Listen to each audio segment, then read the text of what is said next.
Good morning. Happy Tuesday morning. Do not ask me why I have a snowflake t-shirt on.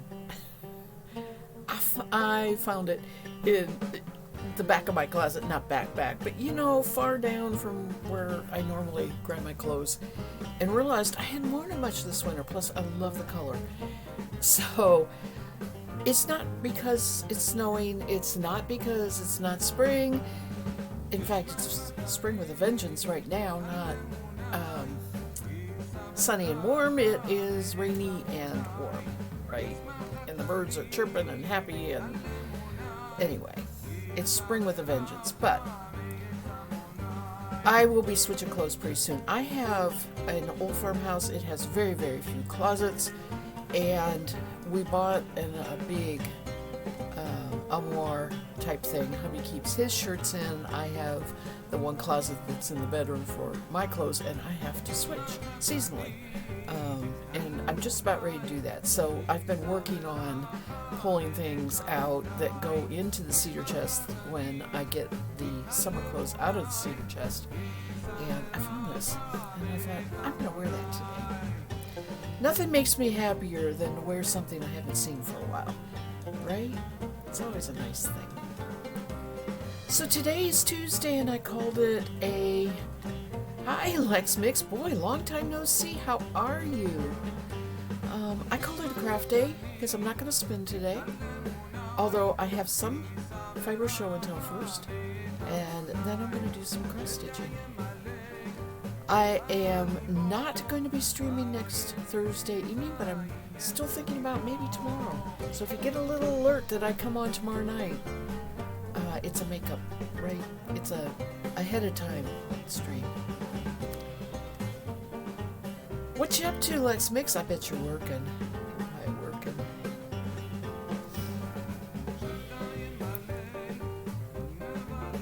I don't have much to tell. I don't have any preliminary chat here this morning. It's too early in the morning, even though I've, caffeinated. Don't have much to say. So anyway, Thursday, I am going to a fiber fair. It is called the, oh, you're working on solid grannies. Cool. That is cool. Don't like the multicolored. I assume they're crocheted. That sounds wonderful. Unless that's a game that I don't know about. Just teasing. So it's called the Fiberfest. It's in Greencastle, Indiana. It's Friday, Saturday. Wow. So you're making it sized for you, right? Yeah. But that's a nice thing about blankets and some shawls, unlike sweaters, and of course scarves can be endless, and blankets can be endless. You just go until you run out of yarn. I like those kind of projects. You are a long Viking guy. See, I kind of knew that. I thought that, right? But anyway, I don't like projects that leave you with a ball of yarn about that big, right? Although there are many scrappy kind of projects that you can use them with. It frustrates me because I got to store it until I have enough of them to do those scrappy projects. So just knit till you run out of yarn. That's my motto anyway. Let's see. I am going to show you some fiber that I am super proud of.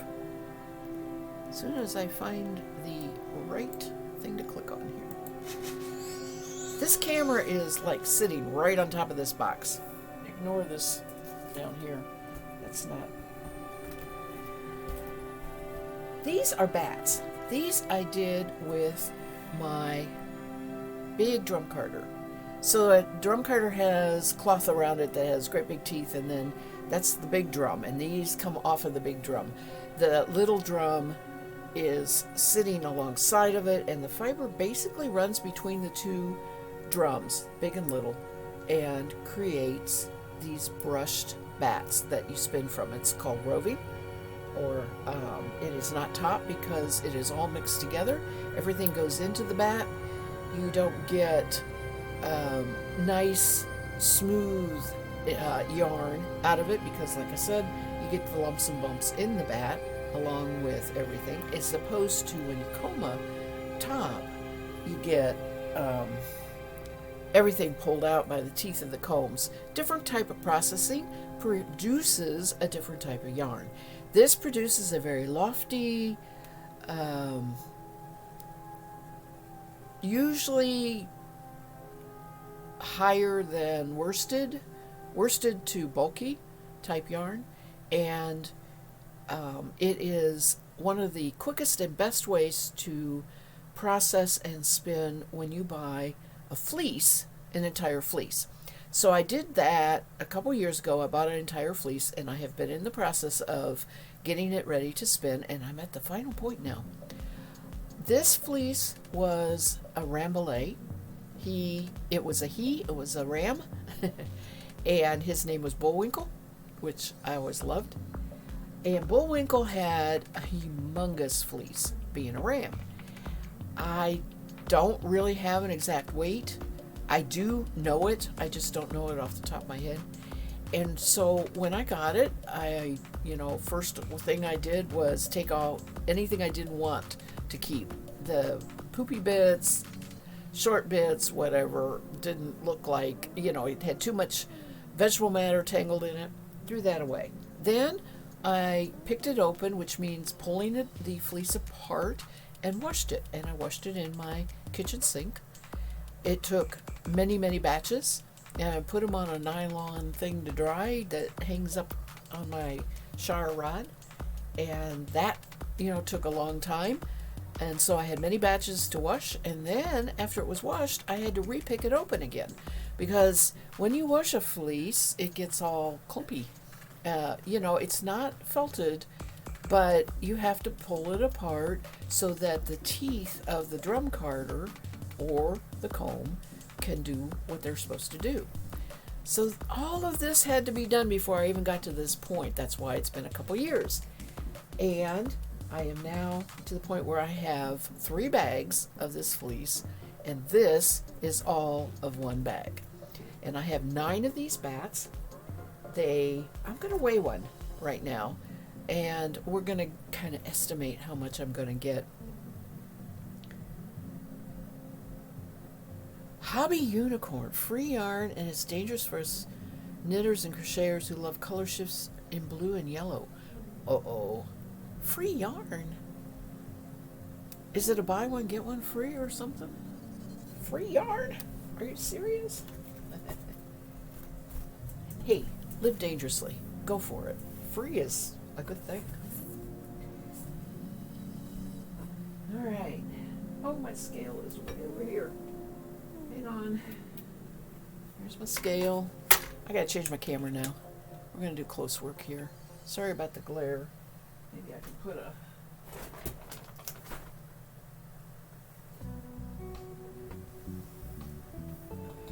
I don't know if this will make it better or not.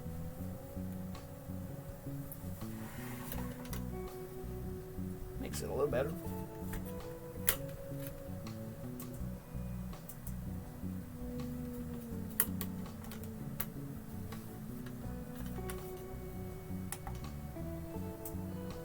So this is how the bat comes off of the drum carder.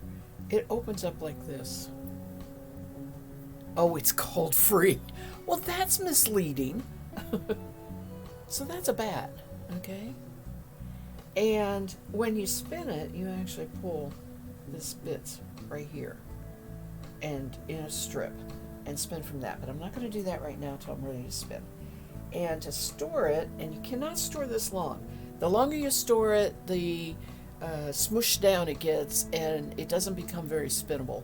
So it is something like fresh bread out of the oven, right? You want to use it as soon as you can after doing it, just like you want to eat that bread as soon as it comes out of the oven, right? Oops, I didn't turn this on. So like I said, I have 9 of these from that first bag, and okay, you are not happy about being on a towel. Okay, that's fine. Are you gonna 0 now? something in there? Alright. I'm going to zero it again here. Wasn't happy.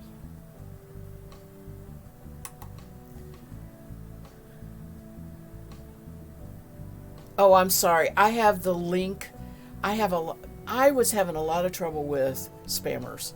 And I'm sorry. I have the link set that people can't put things in. But I will look at the site. I apologize for that. But I was so frustrated with people trying to sell me viewers. Okay. This is ounces. And it is 1.2 ounces. I knew that in general you get about an ounce. It will vary, from bat to bat based on how much I put in there.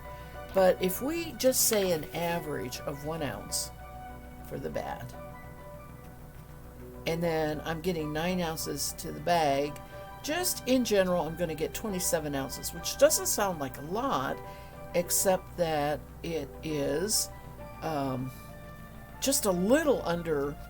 It's 1 3/4 pound. Okay.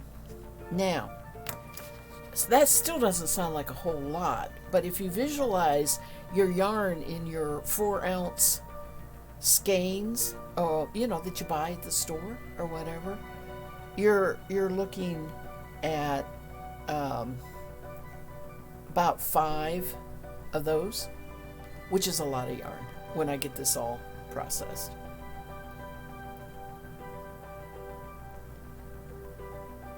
You think I will love the shift, myself save some in my wish list. Of course, Yummy the yarn looks like blue yellow sugar puffs. I could take care of this right here. Hobby Unicorn. Oh wait, that's not what I want. We can look that up right now. I'm perfectly fine doing that. And it's called Free. No, Free Patterns is not what I want. Huh. Alright. Oh, okay. Unicorn. Oh, I like their sock yarn. Okay, now I'm not sure exactly what I should do. I've got sock yarn now on here. What else am I? Okay. Or was it blue? You're not sure. So okay, I have Hobby up. I have the Unicorn label. Is there something else that I should be looking for?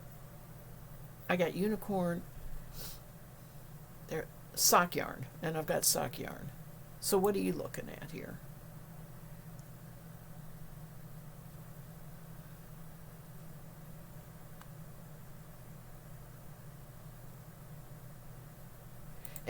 And free, is the free because it's not dyed? Is it white?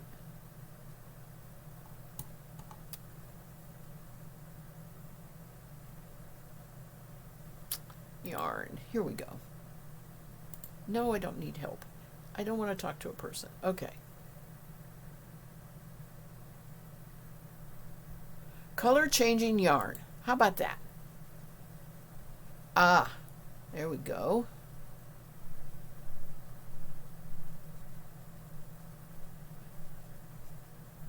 So is it in... Ooh, gosh. Ooh, some of this is really pretty.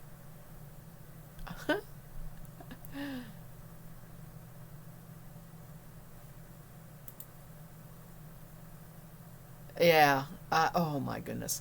I have seen some of this. I was on the Hobby one.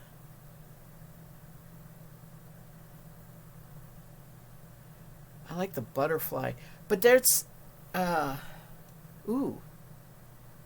They've got a cashmere. That's expensive. Lollipop's on sale. The sock yarn is cheap. My goodness, the sock yarn is inexpensive. Okay, I know. It's tough, isn't it? cannot buy more yarn. It was blue, but that was not in now. But now that blue yarn, it just made you fall in love with it. Yeah, I know. Yeah. Anyway, I know about Hobby and all of their great yarn. What do they say? I'm on a yarn diet. I'm just not allowed to buy any more yarn. Right, Kay? I can't buy any more yarn. Kay, we've been looking at the Hobby, HOBBI website, and their sock yarn is so inexpensive. Of course, their wool cashmere is really expensive. Kay, look at my camera. I've been making bats. This is Rambouillet. This is Bullwinkle that I bought a couple years ago and have been washing and picking and processing. And I've got 9 of these bats right now. Okay. And I have 2 more bags of this. So I just weighed this bat. It's an ounce.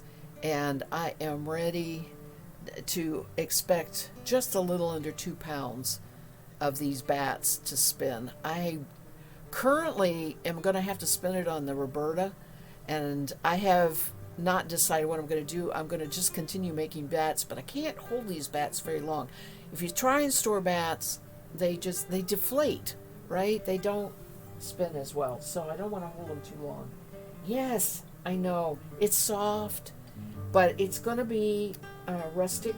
It's, when you make bats, it's got those little short bits in there, little balls, it doesn't have too much vegetable matter. I got a lot of that out when I was processing it. And that is one thing about doing a drum carding. Those vegetable matter, that's dust and everything just falls down after it gets brushed through those teeth, because underneath my drum carder, I have to shop vacuum, use something, because it is just like solid with all of that fell out of the wool. So it's very good if you have a fleece that has a lot of vegetable matter in. It's very good to go ahead and use a drum carder. I love my drum carder. I haven't used it much lately. It's been a while, and it's been a lot of fun. I have to pace myself. I do 2 of these bats. It is, it's cranked, right? It's not electric. It is hand cranked. And I have to clean the drum off. And so there's a lot of fiddly and work that affects my shoulders. And so I do 2 of these. I go do something else during the day. And during the day yesterday, I did 9 of these. I had, 4 where I did 2, and the last one was all by itself. So that's pretty cool, and I am very excited to be getting this done. And back to my drum carder again. I think I'm going to leave this up here.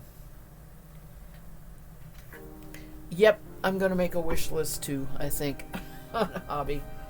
Let's see. Yep, that's right side. I embroidered these a long time ago. I love these little kitty cats. And they were just not getting used, right? Nobody wants to use them in the bathroom, right? Nobody wants to wash their hands and use this towel because it's got this hand embroidery on it. This blue was already on there. So I thought, well, I'm just going to use them in the stream, on my lap or wherever. This does keep the glare down on the camera. I'm going to do a little bit of this first. I'm not going to cross stitch for a little bit, because this is something else I have to work on that is going to take a while. This is Shetland. Gorgeous locks. And I have a bag that looks like this of it. All right. And I just dropped my comb. I am going to comb it by hand and make myself comb locks. The only thing I didn't think about is I need something to put these locks in. Where am I going to put them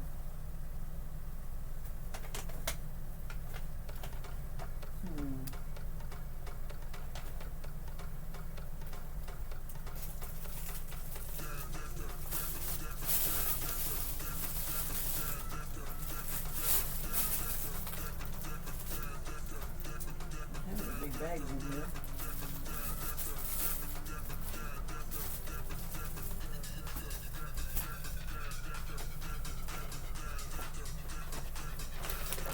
Sorry.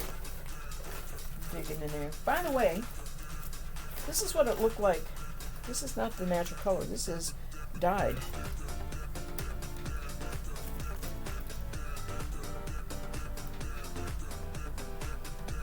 Your Tour de Fleece fiber might be on the way? Oh, that's exciting. So you'll allow yourself to buy an ongoing project. Yeah, you know what? I don't have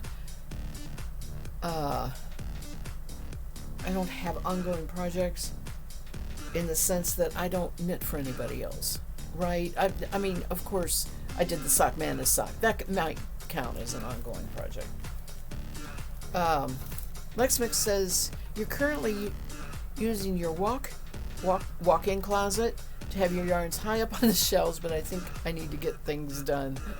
I use Rubbermaid tubs. They're in my craft room upstairs, and I have about if you don't count hand spun, I have 2 Rubbermaid tubs. If you count hand spun, it is endless. Anyway, this Shetland looked like this before, and then I dyed it with walnut dye, black walnut dye, and I got this wonderful reddish brown. You got a sweater you're working on that you ran out of the blue I was holding with the gray, so you had to get more. Well, that's absolutely. Could you match it? I mean, I'm sure the dye lot wasn't that important, but you could get the same yarn and everything.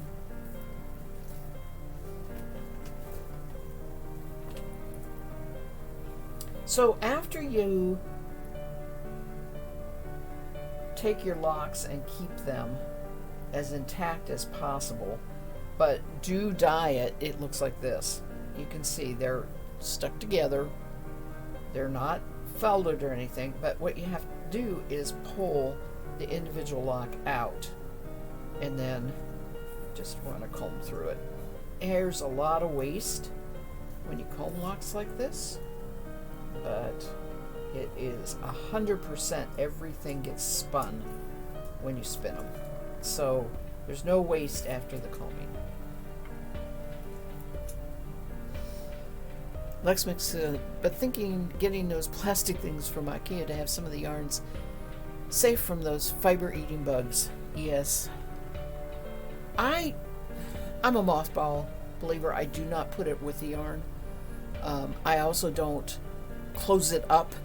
It is open. It's a box. It is open. When I buy mothballs, they come in 2 packs, and I can just open a pack. And they make it so that the pack is, you don't take the mothballs out of the pack. The pack is, once you take it out of the plastic, it's in a perforated gauzy thing, right? So I put that back in the box, and I just leave the box open, the lid open, and it sits right in the middle of the wall of fiber, which is where the yarns are, the fibers are, that sort of thing. Most of the fibers are enclosed in the tub, but you know that's going to keep them out of the room. And it's worked. I have, knock on wood, I have not had any trouble with critters. I got problems down here. I had some sock yarn that I had kept in a place because I thought I would be knitting socks out of it. It was the kind of sock yarn that you just knit it and it made Christmas colors. So I thought, oh yeah, I need Christmas socks. I'll just keep this out and knit it sometime. And I got to it, and boy, it had been bit. It had been bit. So I had to deal with that.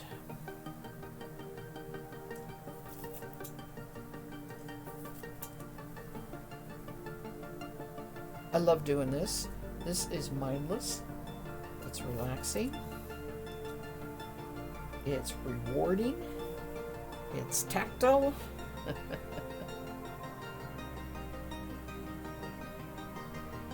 Yeah. Oh, that's sad, but I know it's got to be done. Need my trash can over here. Also, since I have black pants on,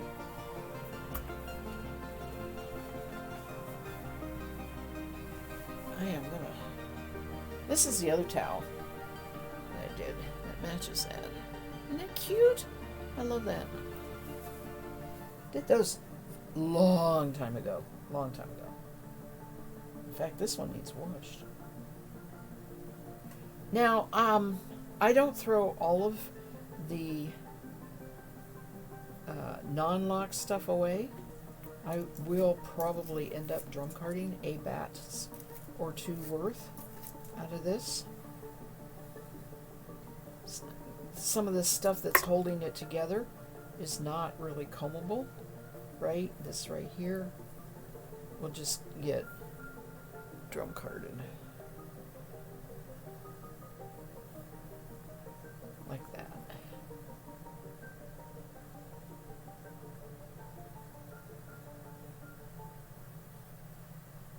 So you kind of have to look for intact locks. It's being held together like that. You find a lock. Those are actually two locks together. This this Shetland had very long and very thin locks. They weren't thick. Some, like Romney, has a real thick lock that's kind of short and blocky. This is real thin and it goes down to a point that's very typical of Shetland.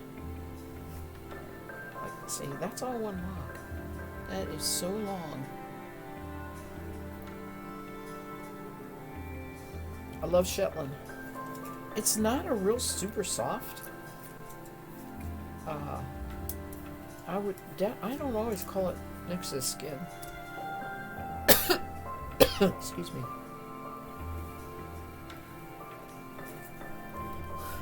I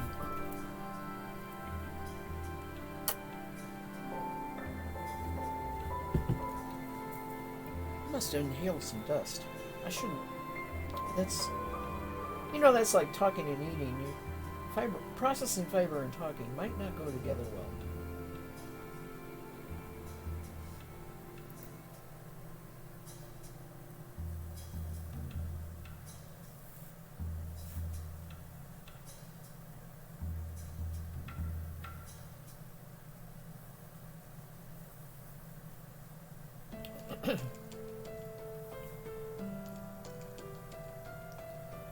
Since they are kind of narrow, I can usually combine a couple locks like this.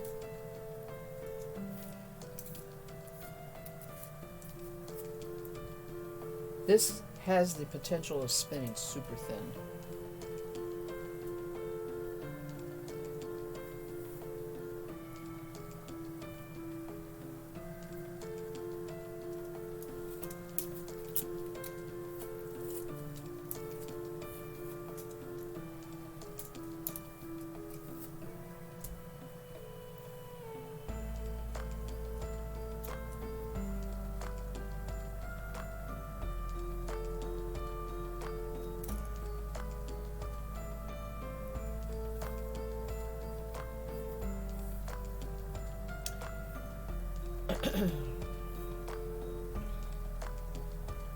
I didn't think I had, though. I wish I had brought sorry about that, English.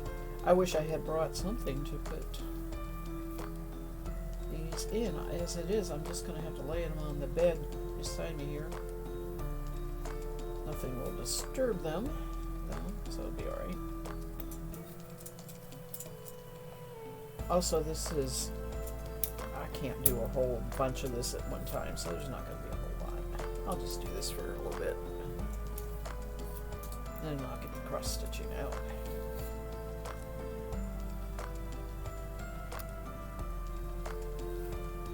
That's probably the thickest lock I have found. That one is nice and thick.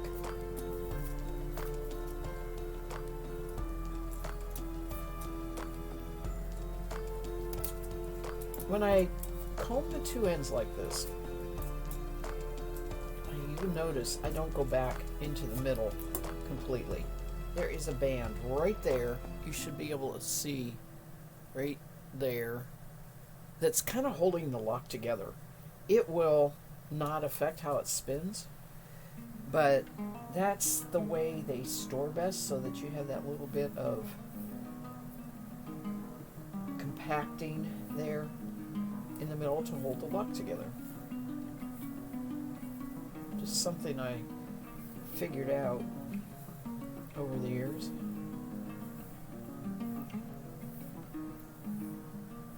This feels so soft. I don't know what it's going to feel like spun up, but it feels really soft.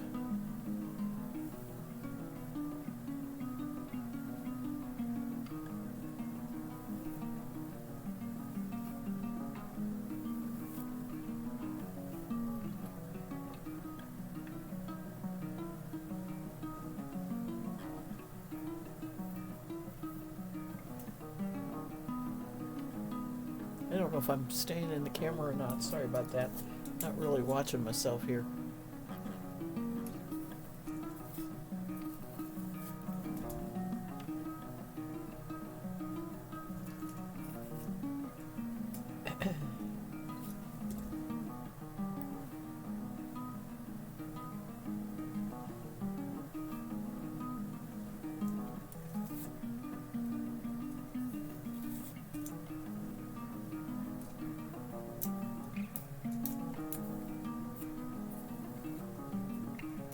I need to take a picture of my bats posted in Discord.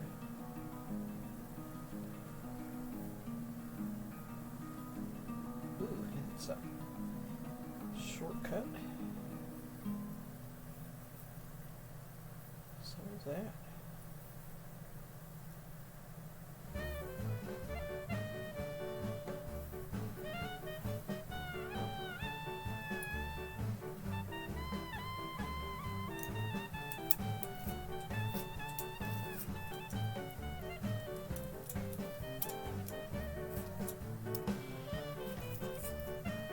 I'm using YouTube Music again, and I did not get, am I trying to say, a mute last Sunday, yes, on Sunday, stream, so we'll see if it'll continue or not.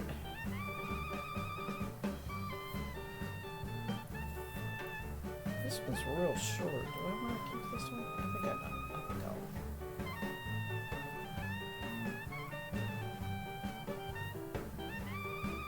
But you can tell, well, I don't know if you remember, but a lot of the music sounds the same. Sounds like different. Composers all sound, their music all sounds similar. This is too short.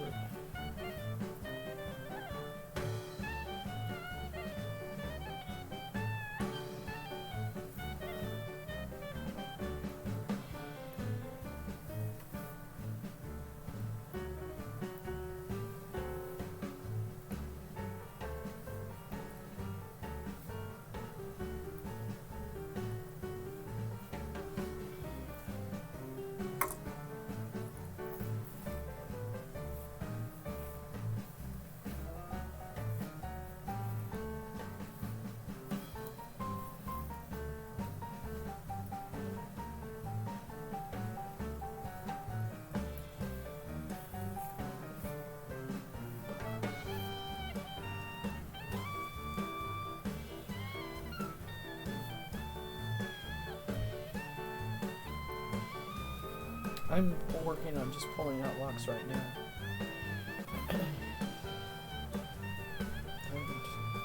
I'm picking apart what isn't really a lock.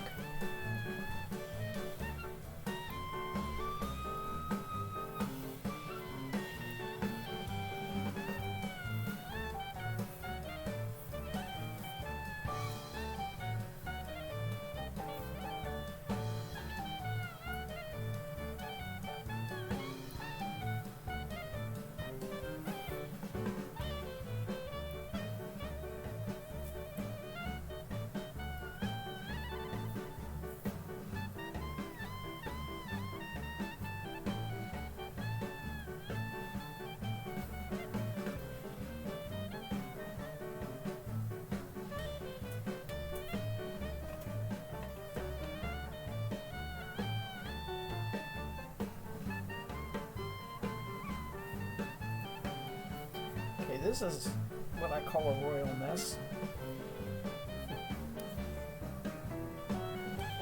They're too short to pick apart very easily. They're corkscrew.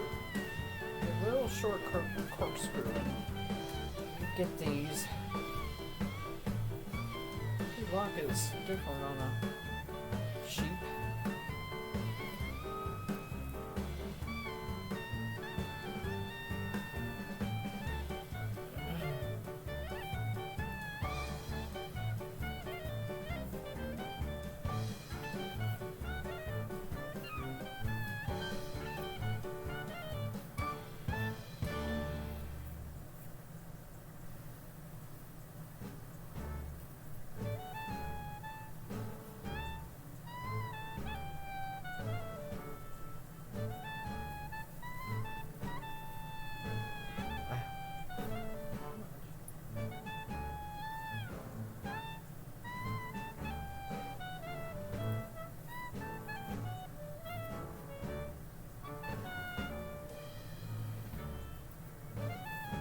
As many times as, I go through fiber washing and dyeing and all that, you would think I'd find all this short stuff, but you don't. It hides.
Okay, I got all the locks out of this one.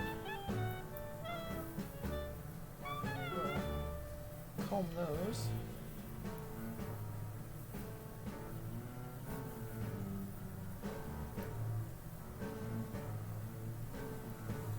I'm getting more for the drum carder than I am for lock spinning. By the way, that's what this is called, lock spinning. When you comb the locks and spin them like that.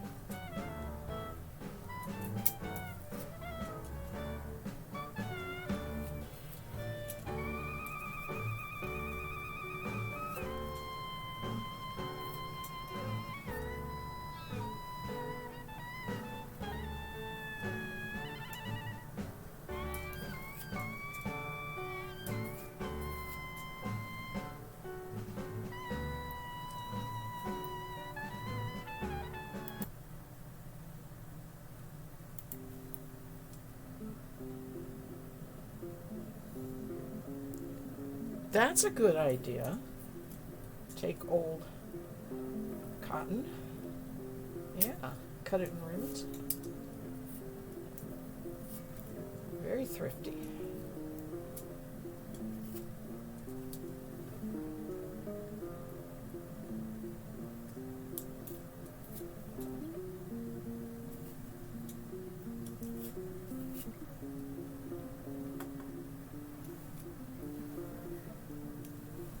Alright, I'll do another handful here. Wait, at this rate, this is going to take forever.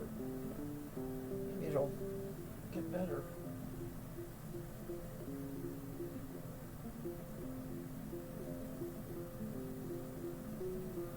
this doesn't look, this looks like it's already been through. There's no locks in this.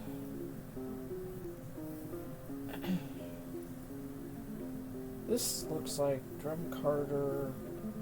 See, this is the last bag of something that I've been doing for a long time. There is actual yarn made from this already. So,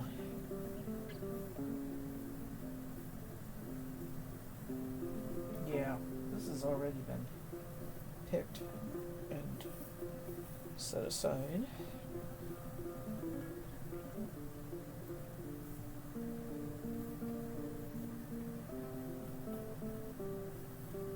There's a lot of what looks like black vegetable matter in there, which is actually, I love the way that, okay, I'm not going to put it in there, but look how these are tiny neps, okay?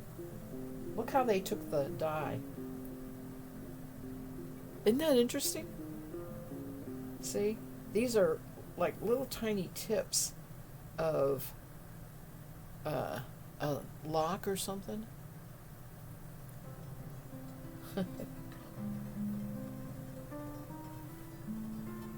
I know, I could put that in there and make a quote-unquote art yarn, but I don't like that idea.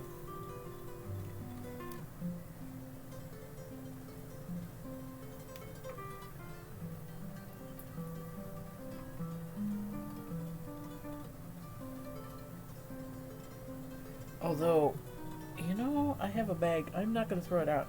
I have a bag of felting, wet felting, you know, where you just rub and rub and rub on wool, a flat surface. Make a design, picture, whatever, but you make felt basically. I'm going to put that in there. That would be interesting.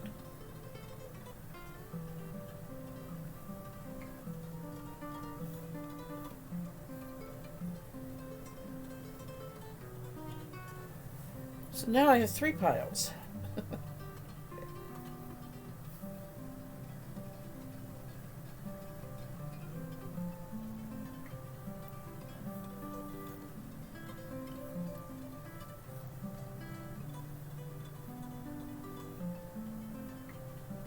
This is combing waste.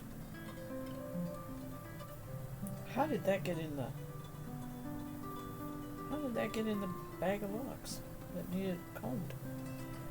Can't believe I put that back in there. Okay.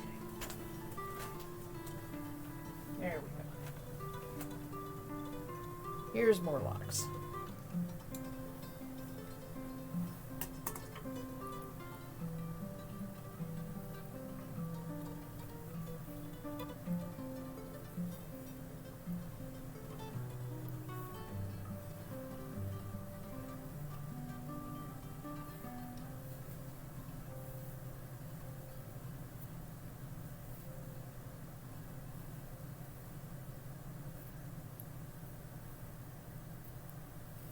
I think I see why I set this bag aside.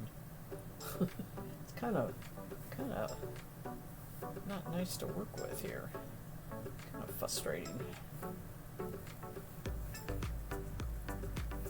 This must have been the, you know, when I do a fleece, I always sort it out.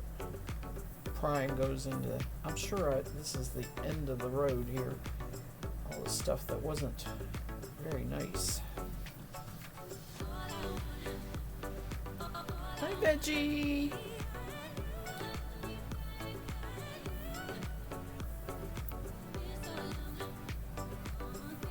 How are you? You doing good? Everything going well?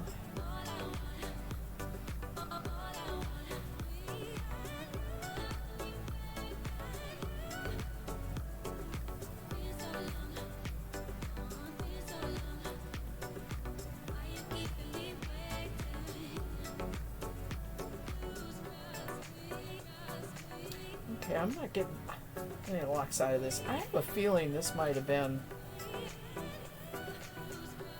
I pulled all the good locks out of it before, and this is what's left. That's what happens. You know, I put things aside and I don't pick it up again for a while, and I don't know where I'm at.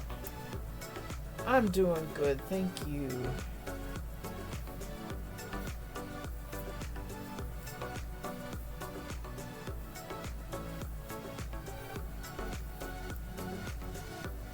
Just back into the flow of working on fiber every day and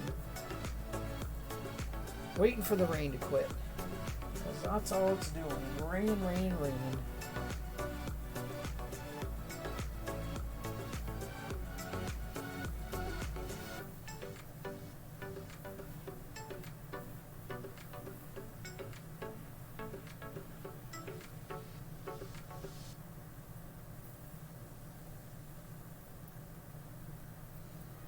This is Shetland. It was originally white. It's a humongous ram fleece, Shetland ram, that I got a couple years ago. Most of it has been spun. I was going through the last bag I have of it to see if there were any usable locks to lock spin. I'm getting very few. So I guess I'll just be making drum carded bats out of it. Here's a lock.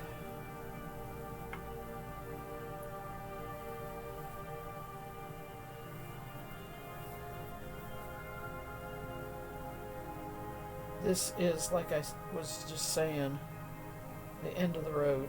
This is the last bit, and it's, you know, I started with the good stuff, so there's a lot going in the felding bag and a lot going into the trash. Too short or whatever. But always good to go through it.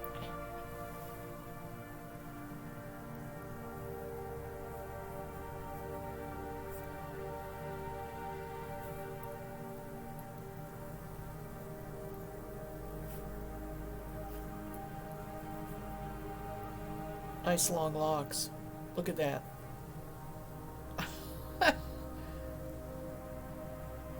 Lazy-Me, hello. Look at those locks. Look how long they are. But they're hard to dig out of the...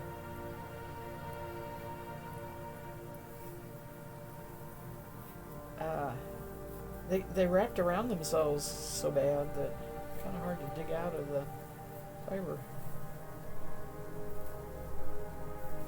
There's another one.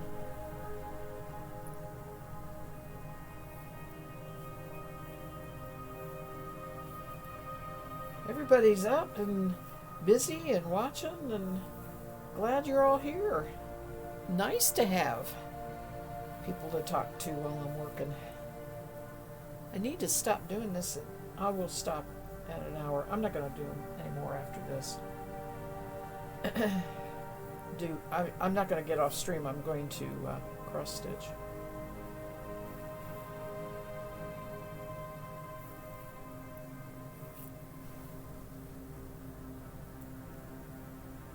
So what am I digging out? I love it. Saw you starving and you left to get your son, but you're here now. Yay. Okay. It's called picking. I'm picking fiber. You know, I'm picking and grinning. Have you heard that? No, I'm picking fiber. And it's Shetland. It's wool. It's from a Shetland sheep. I got it raw, so it had all the lanolin and everything in it on many years ago, and washed it and dyed it with black walnut dye. That's what this color is. And this is the end of it. I just have one bag left, one small bag left. And what I'm doing is trying to get the locks, which is, you know, this would be at the base next to the sheep's skin, and this is out where you would be petting the sheep, and that's an intact lock. So once I comb that, I can just spin it straight down. I don't have to do any other processing. This is what it looks like after it's combed. It's all opened up and airy and ready to spin. So that's what I'm doing, is looking for these locks to comb like that. And the rest that, aren't a lock is going in this pile here, and I can drum card that with my drum carder. So I'm sorting and processing fiber, getting it ready to spin. That's what I'm doing. And this process of going like this, that's called picking. Picking it apart.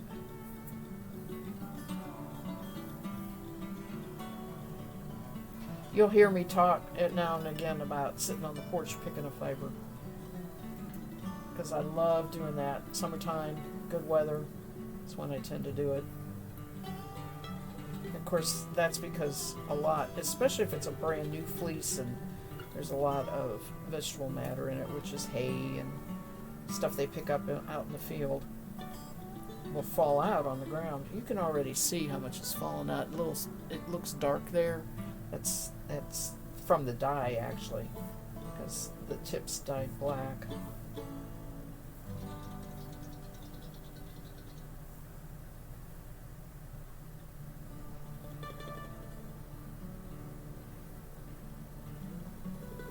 So it's not yarn yet.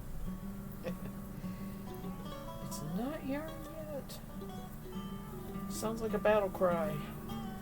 It's not yarn yet.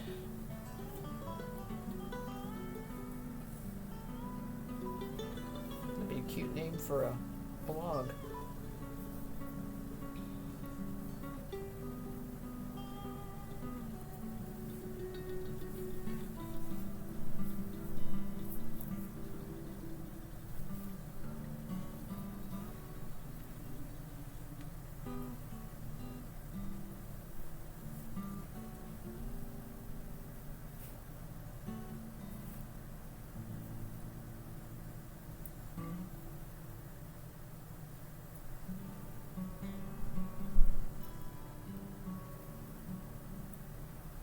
Fortunately, this is a natural dye and it is not getting on my hands. Like sometimes happens, you do this with commercial or something you dye yourself, but chemical dyes will, or especially indigo. Indigo is the worst. It'll make your hands blue, no matter how much you rinse it. Okay, I'm going to be done with this.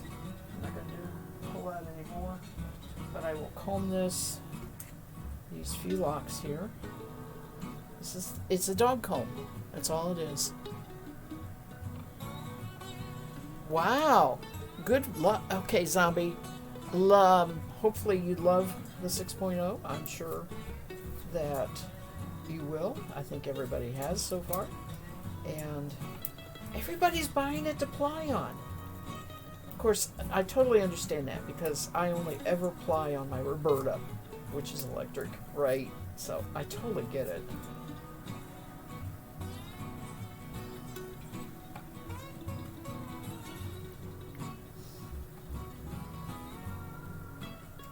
So I'm combing the lock. That's all I'm doing. Each end takes out the bits that I don't want in the final yarn. Makes it ready to spin.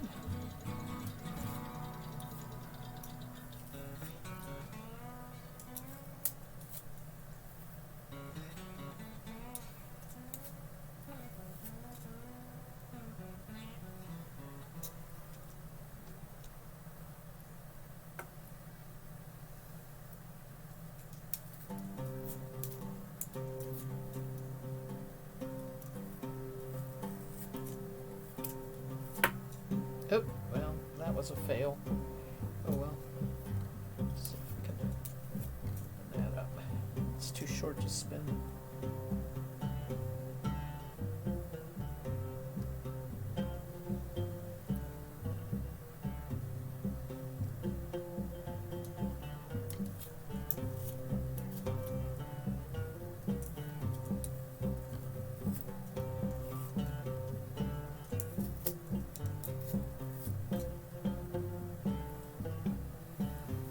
Even this way, you have a lot of waste.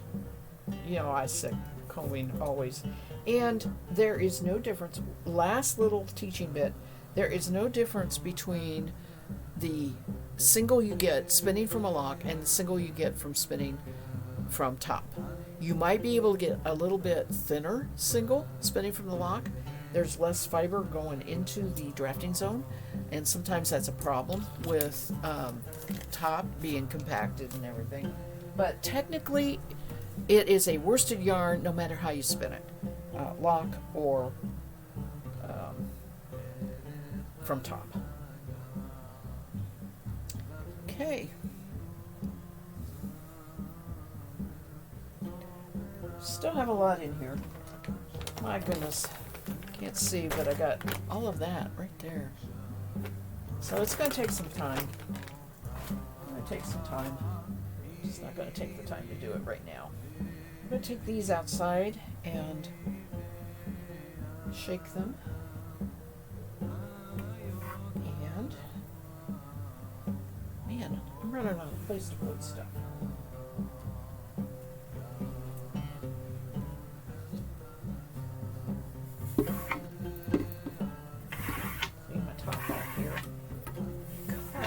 I am going to be cross stitching.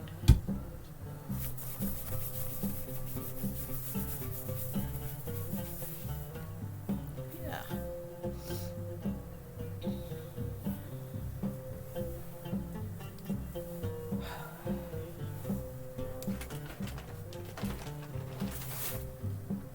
I got fiber everywhere.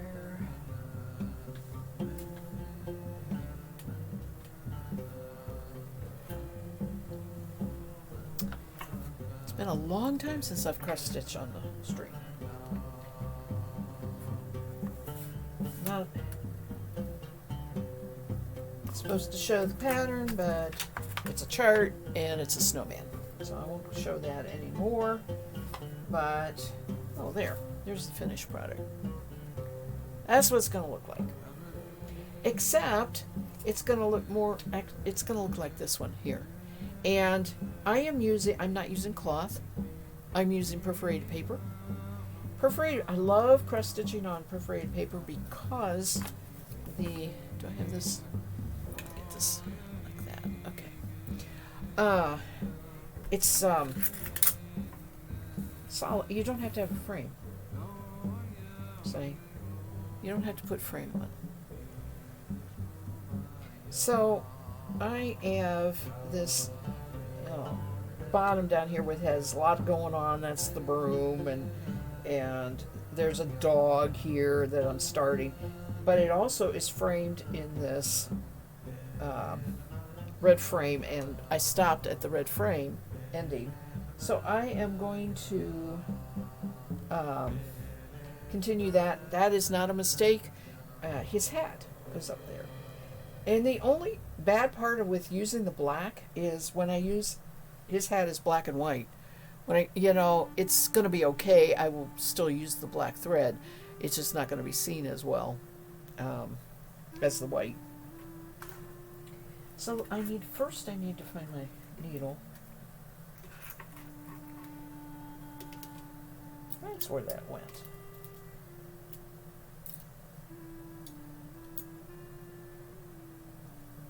To find one that goes. These are tiny, tiny holes.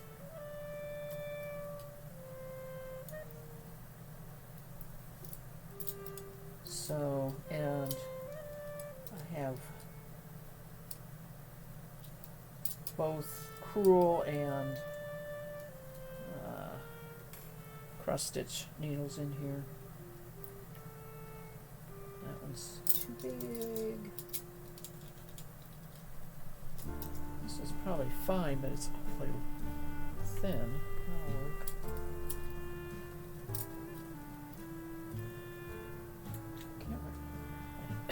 I don't leave my needle out. That's the one I want right there.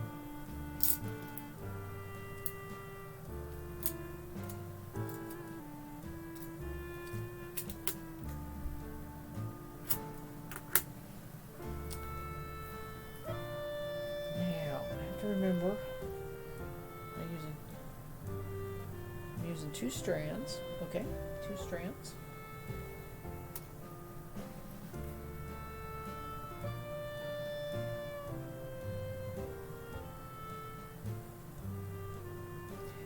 And the red actually goes all the way underneath, but I may do that last.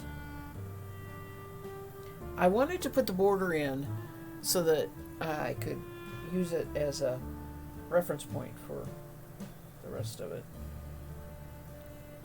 The other thing I want to check is that is True Christmas Red that I'm using. And his scarf has True Christmas Red in it. Okay.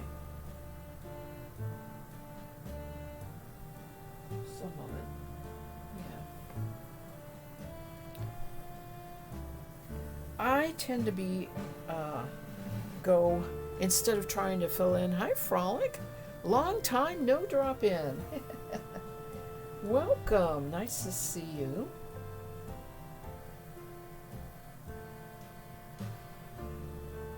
I was working with fiber. I just stopped and I'm gonna do a little bit of cross stitching. I might, hang on.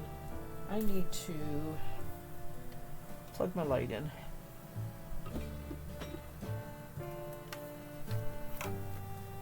What's new with you, Frolic?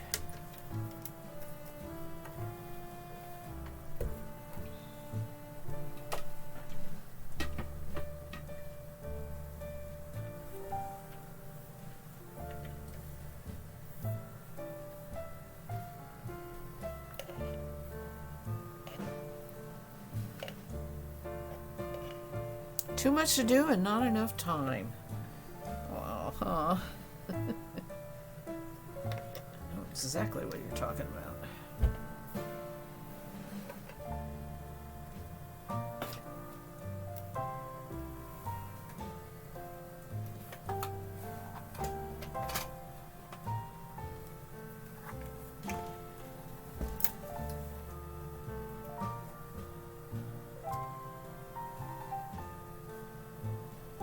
Oh, okay.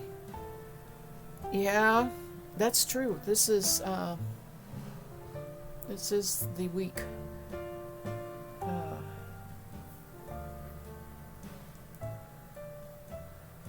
Got Good Friday coming up.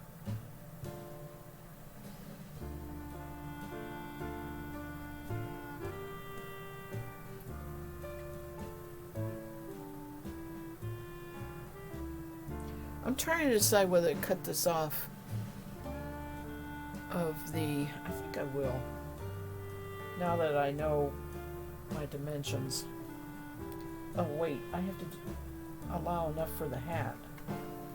Ooh, I almost cut that too soon. Because there are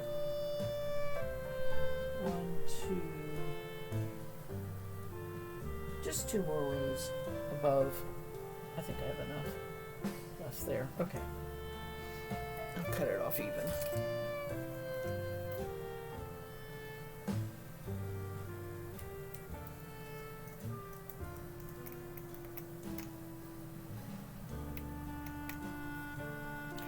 I will have to figure out how to finish this. Gluing felt to the back of it is easy, but I don't know about around the edge of it. Whether, I can't cut too close. So I think what I'll do is cut 2 rows above and make a frame.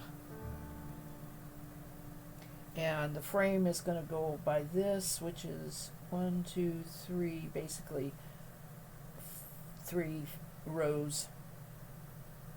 So it'll be 3 rows all the way around. That'll work. And then glue felt on the back. It is white on the other side, but you can see the black through it. So I chose to use the black side.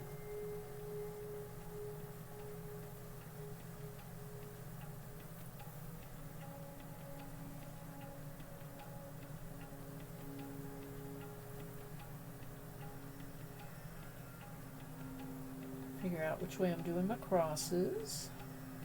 Upper left, lower right is on top. This way I'm comfortable doing anyway.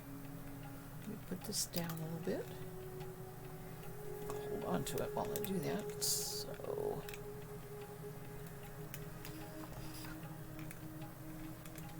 sorry. I'll get it here in a minute.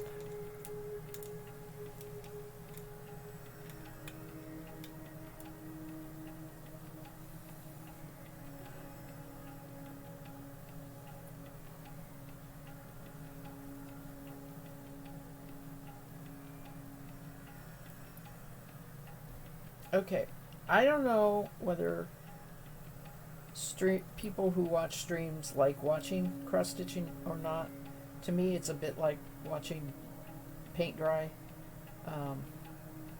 At least I'm moving constantly.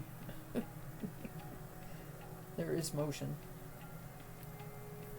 You can count how many times my thread knots. That would be something to do.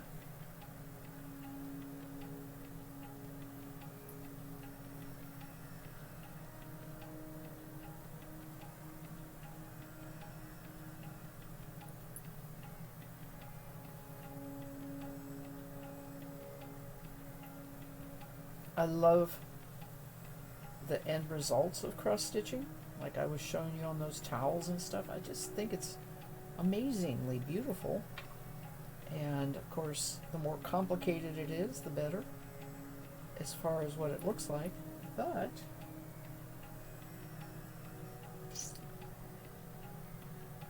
I don't like it. I don't do it enough. It's not like I want to do it every day.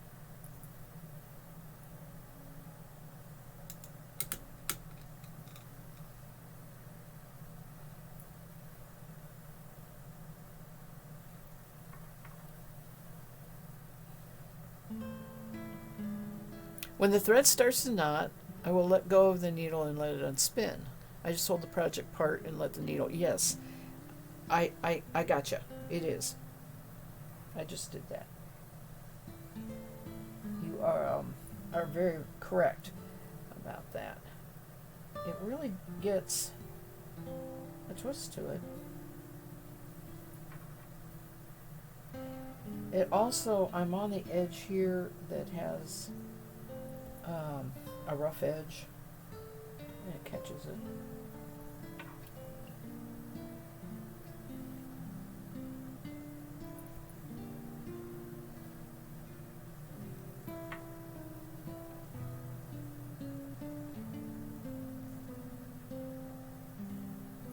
I thought this would be quick stitching, and it probably would be if I did it every day. I just haven't worked on it enough.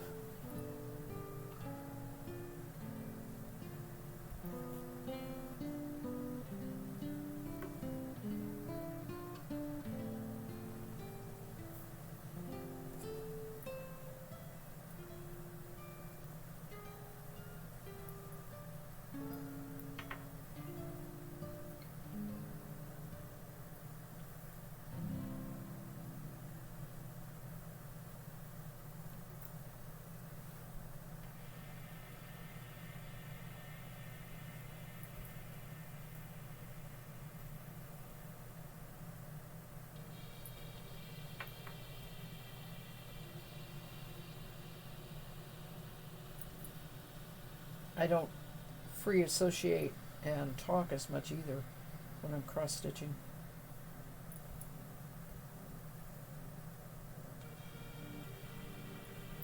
Well, I'm not really teaching cross stitching. I'm teaching all the time when I'm spinning.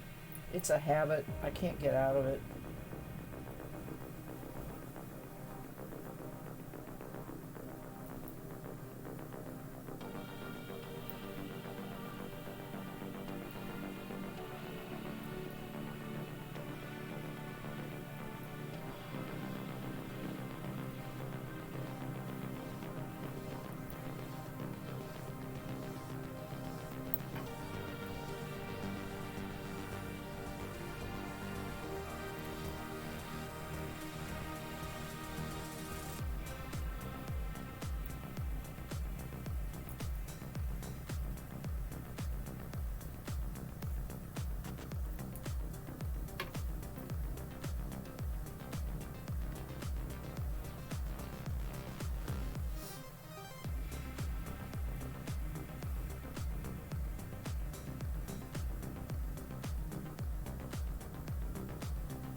That is the wonderful part about making things by hand.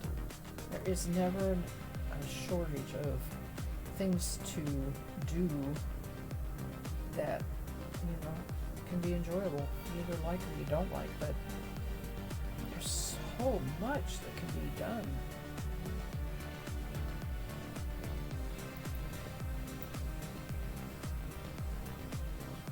I have this reproduction of a book called Encyclopedia of Needlework.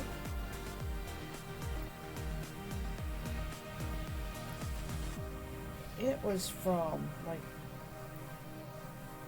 Victorian times onward, where, that was a big thing, to do needlework. And they had so many different, it was still thread and needle, right? But different things, from lace making to this kind of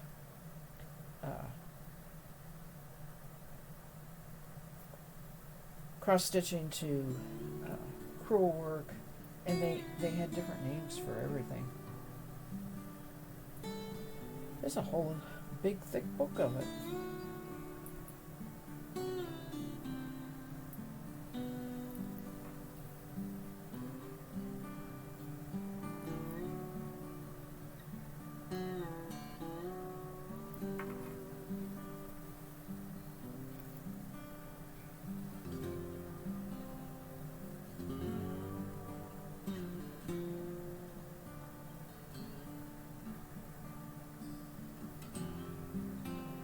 I have a knot that will not unknot,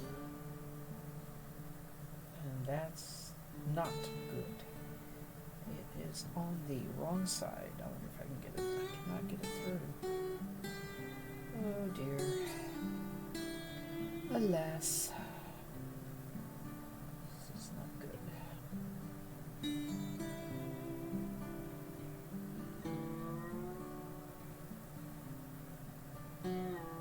Wish it had happened on the back.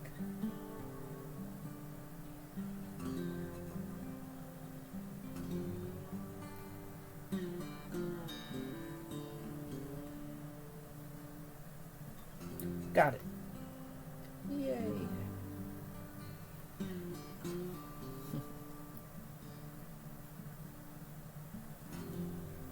Phew. Crisis averted.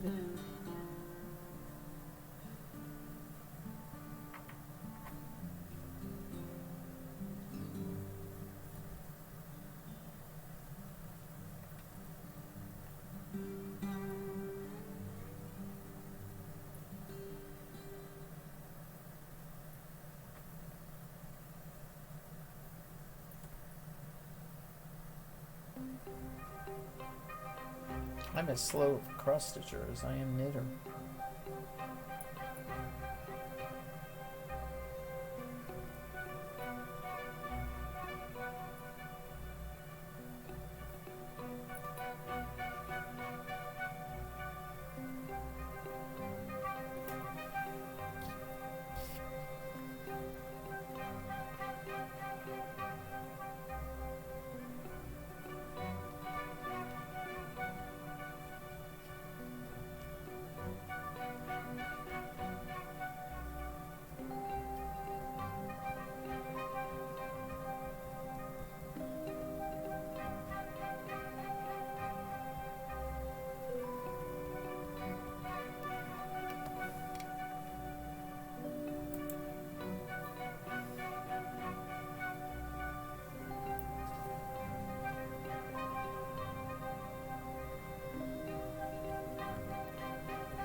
this music might get muted because it's using a composer's name. Sorry, I'm gonna move it. It's probably too late, but it's time for me. I'm at the end of my page here. I need to go to the next page anyway. Yep.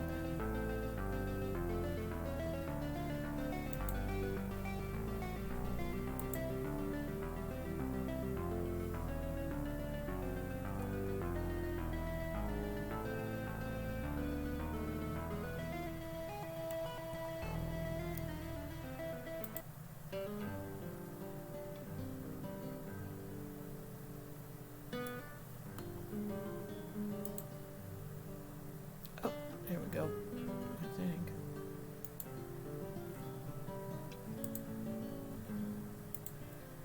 Alright. Sorry, I switched music midstream there. Oops. Well, now that really was the wrong hole. One too many.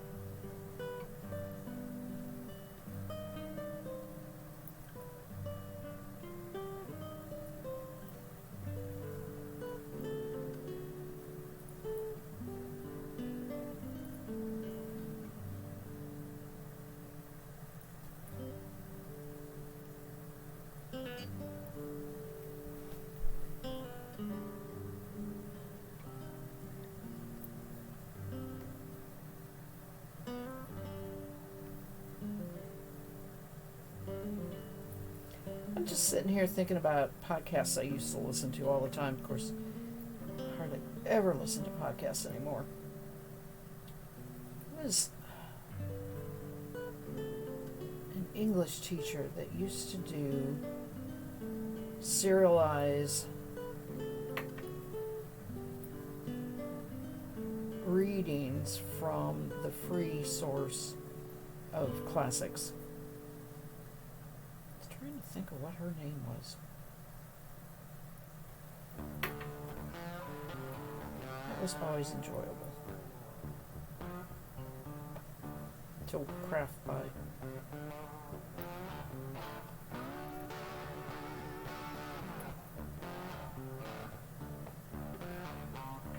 She's probably still podcasting. She didn't die podcast. I don't podcast anymore. I used to all the time. Just had to streamline my life a little. And that was very time consuming.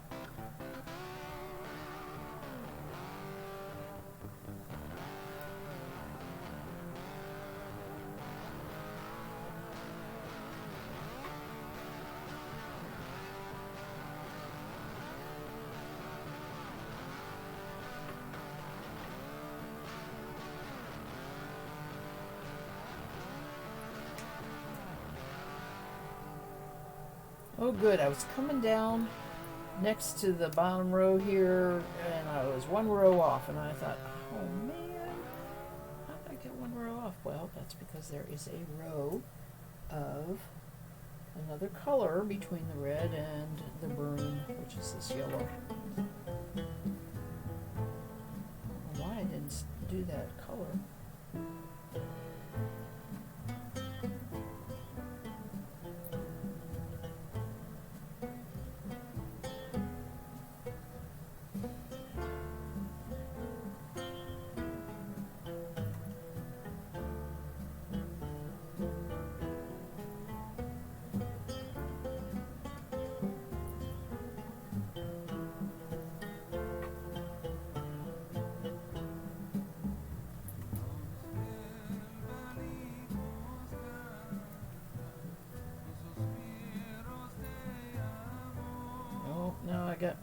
vocal. That is the bad part about YouTube. You can't say no vocal.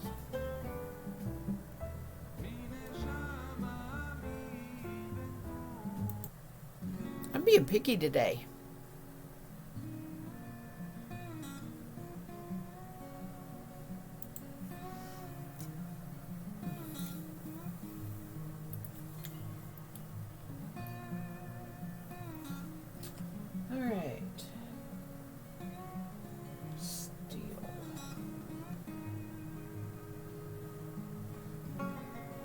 I see why, because it is this one color.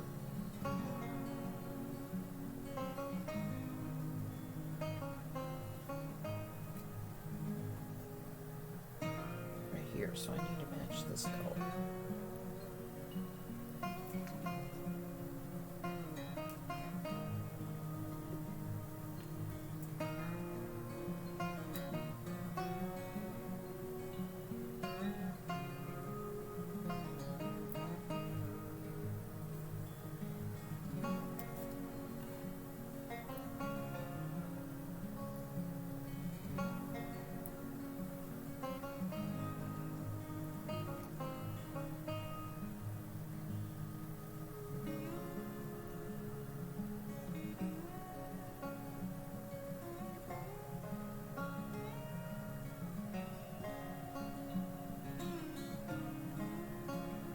Alright, I'm having trouble threading the needle. Get it in the light so you can see.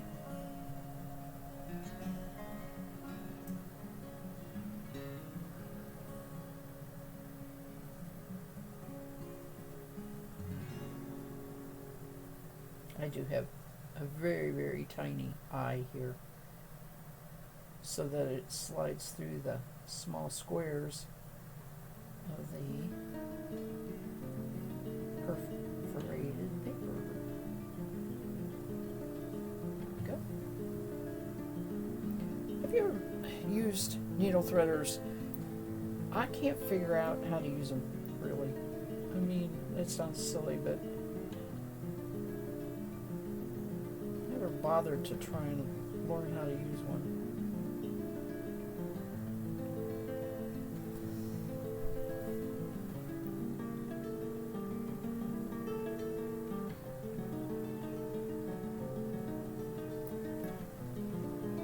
Oh, hold it out.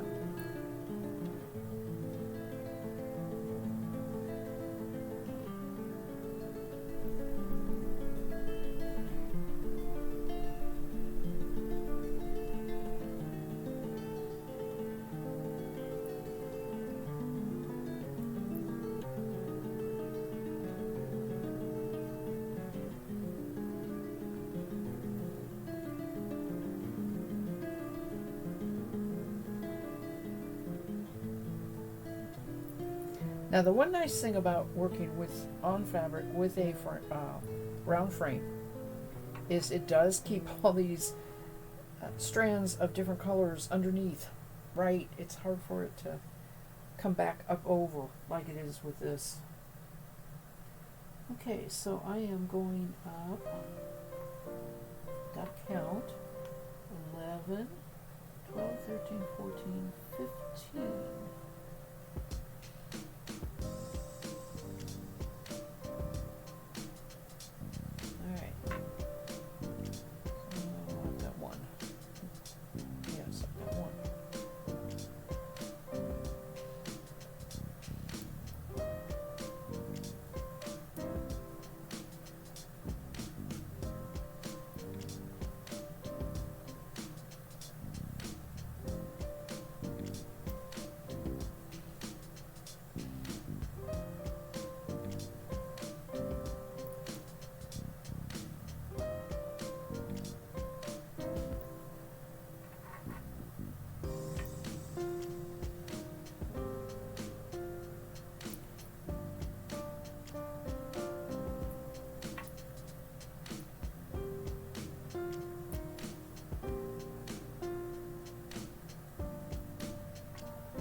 Okay, that one won't work either.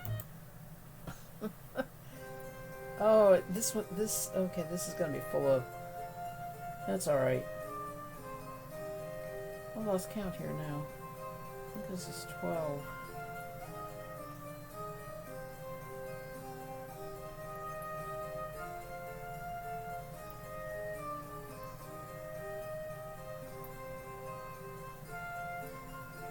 This stream's gonna be full of mutes.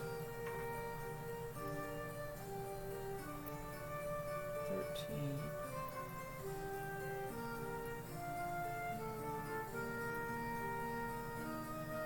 I'm gonna have to recount these. Make sure I have 15. It's 14. 15. Maybe. Maybe not.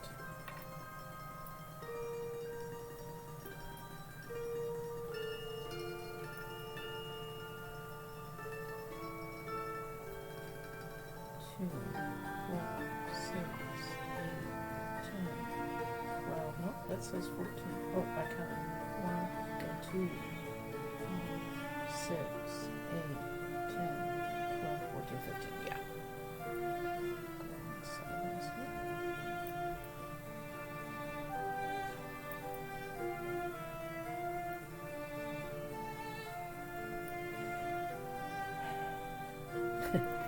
That was a big sigh. Alright.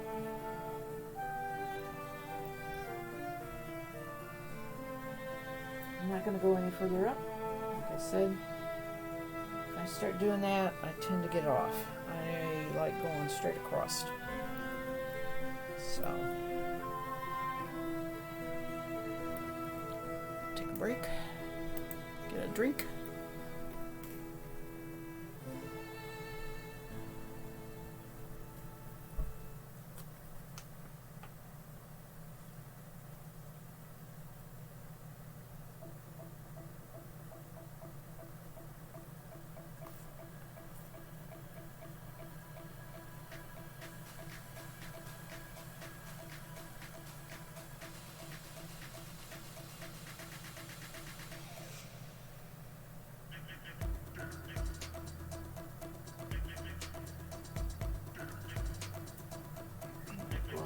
Here.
I need a whole pack of needles this size and just leave it each threaded.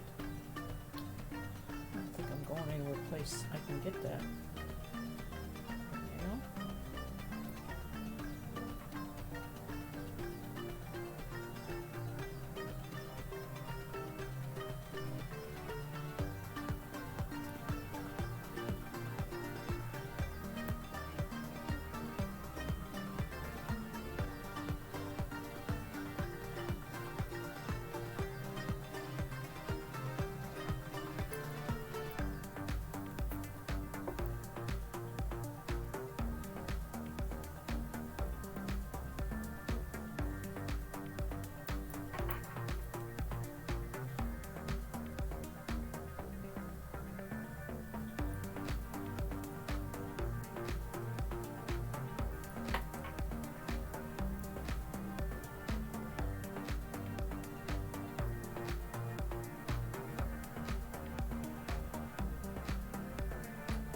Boy, my thoughts are on my daughter today. She is taking a huge certification test today. And prepping for that for almost a year now. Not quite, since she graduated and got her diploma, and her master's.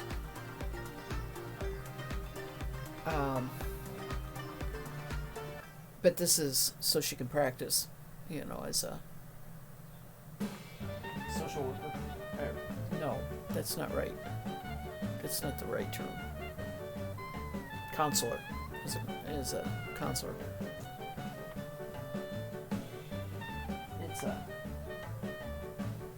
board. It's basically a board.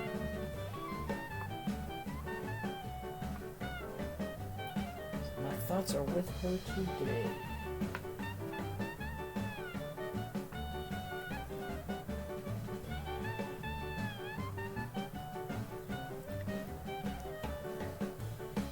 Yes, thank you. There's just a certain point. Can't prep anymore, and it's just gotta happen. She's been a student, really, seriously, for years. Because for a while there she was working and taking 1 or 2 classes a semester. It took a long time to get that master's.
When I was in a Yahoo group called Sheep Thrills, where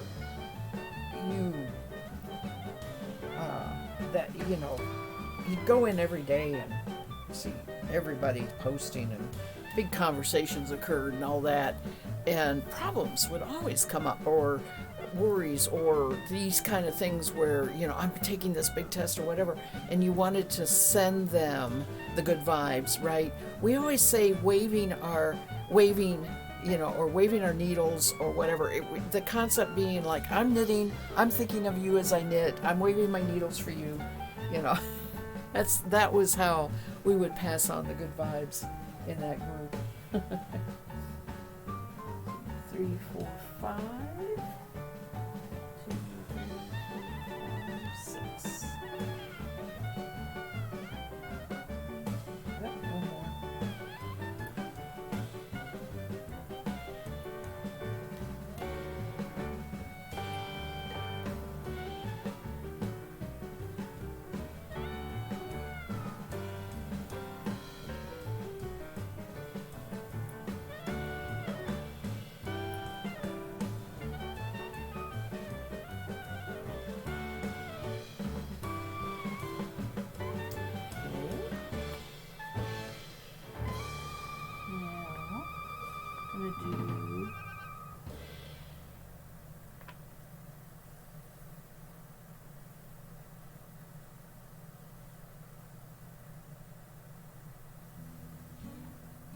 Do this brown next.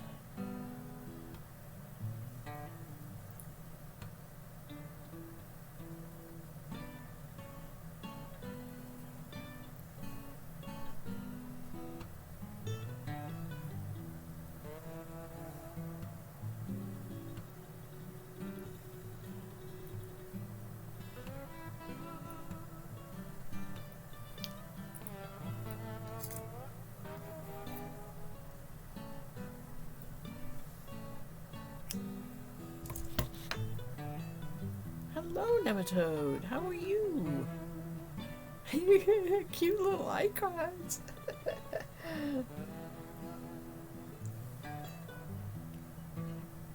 Hugs and welcome.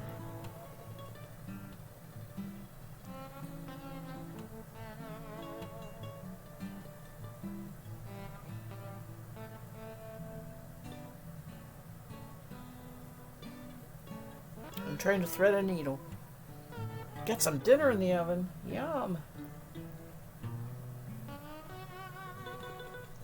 made myself some baked spaghetti the other day.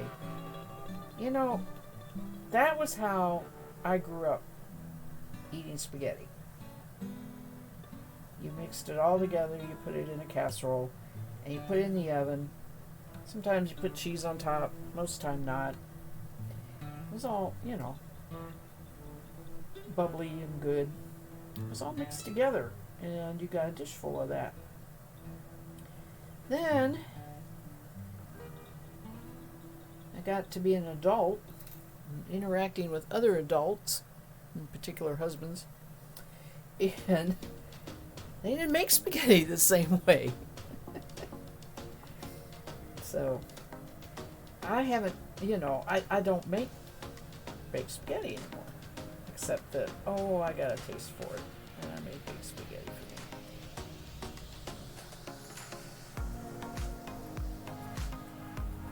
me. You're having pasta too? Pasta with fed up roasted cherry tomatoes and fresh basil. Oh, that sounds so good. Ziti. I like baked ziti too, with a lot of cheeses in it and a little bit of tomato sauce.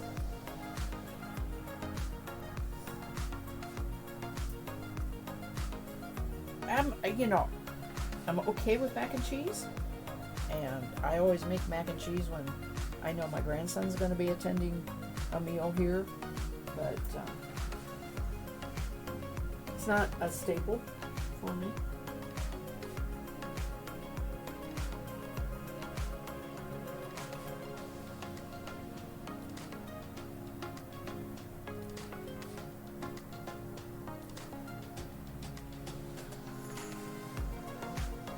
Trying to figure out where I'm starting here.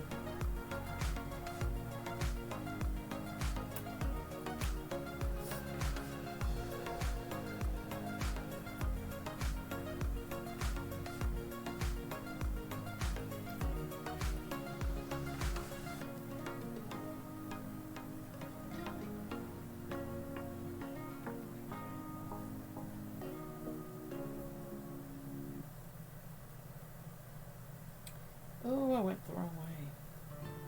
Oh no.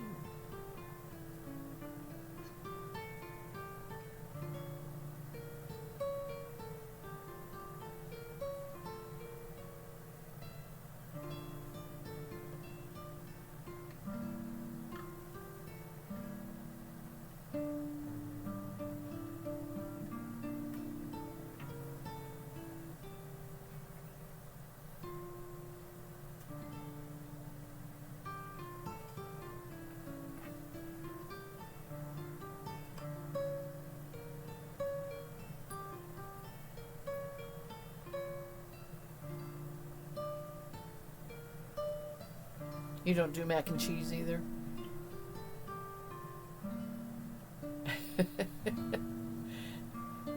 Oh, yeah. Solid block. Kind of sounds like cafeteria cooking, that you get in school.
my grandmother and my mother both cooked for the school cafeteria. That was their, you know, what they did. My grandmother retired long before my mom did. And obviously, mom worked for years after that. That's fine. Nematodo, I'm only going to be here another 15 minutes or so. I've been on for a couple hours. This is coming up on 2 hours. But I have childhood memories of the school cafeteria kitchen because I would go after school while they were cleaning up and all that. Eventually, Mom stayed and worked at the grade school, so I eventually went on. I was only there, for the actually 5 years. And in 6th grade, went on to the middle school.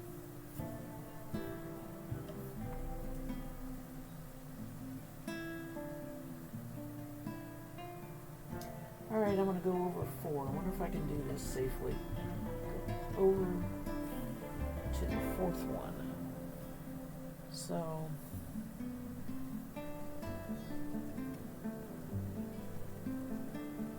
it's on the 2nd road here. Oh, it should be right above this one.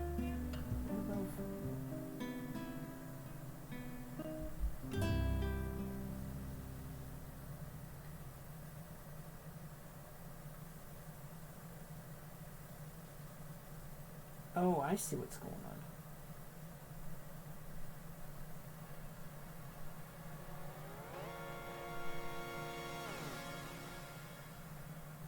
This one go in the middle of this one right here.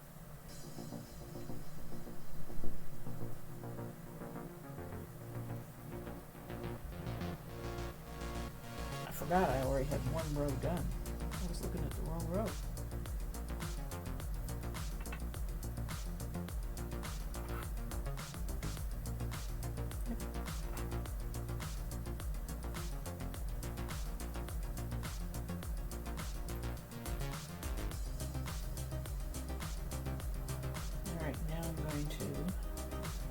Darker brown. I'm working on the dog here.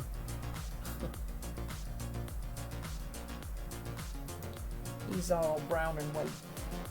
Maybe the white is snow.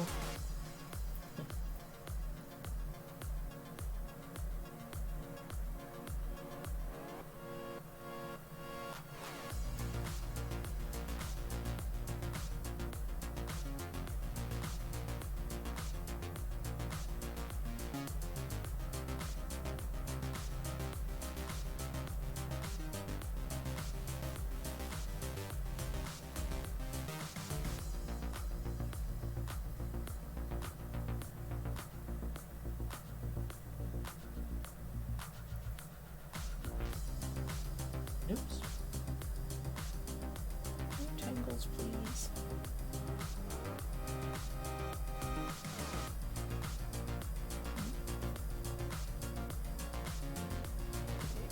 On each side and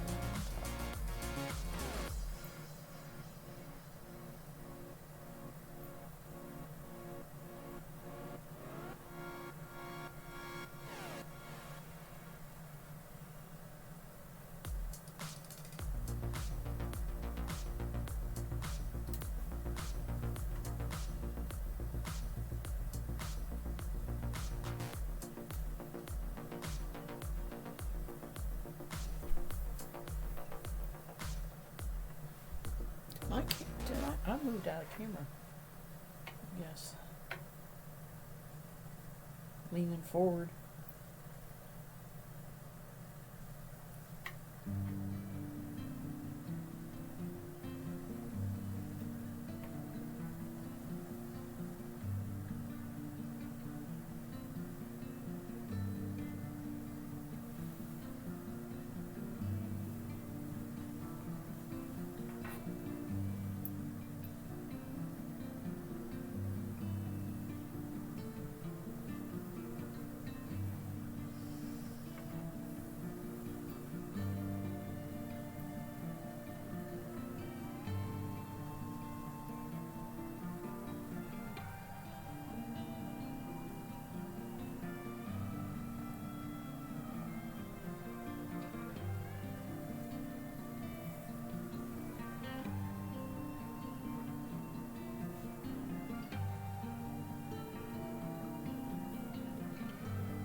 next time I work on this, I am going to put a ruler on the row that I'm working on. Alright, 1, 2, 3, 4, 5, 6 over. And it's above this one. So I'll just go over here. Not bad.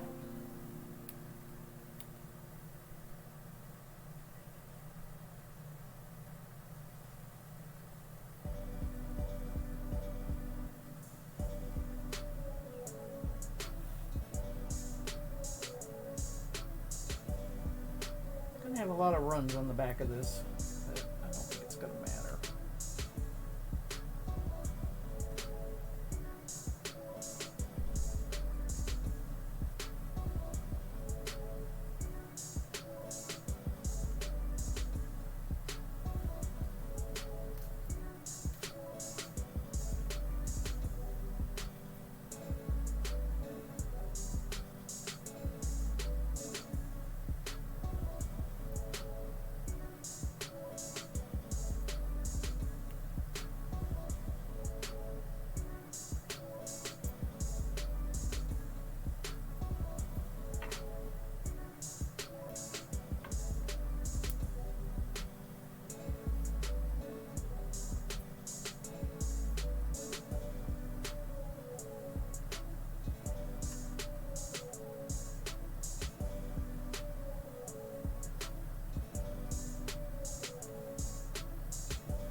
So I should be able to fill in the white here. Let's see where I'm going.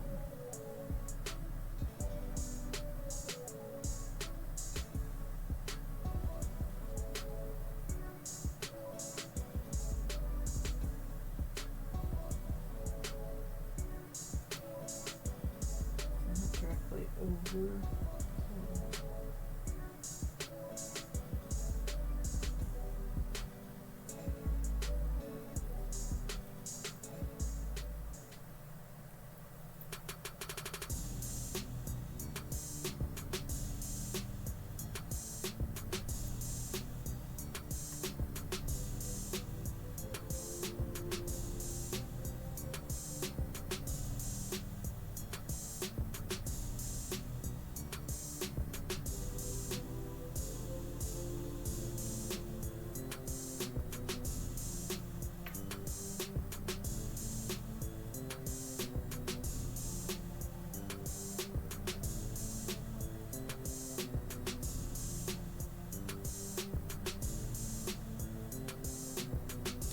This floss, the two strands do pretty good, and some of this brown isn't covering as well.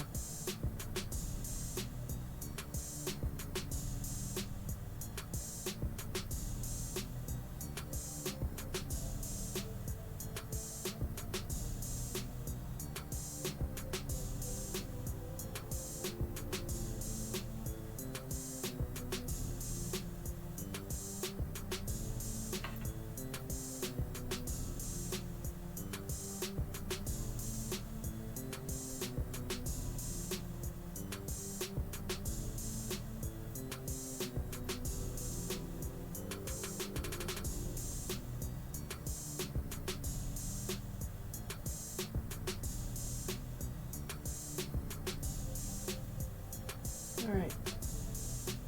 No more of that right now.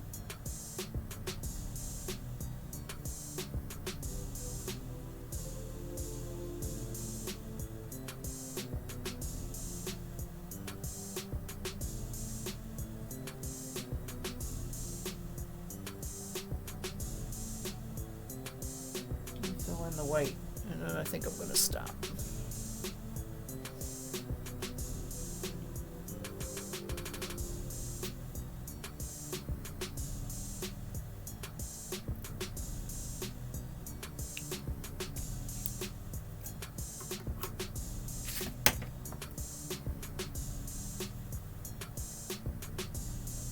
Time to get up and walk around.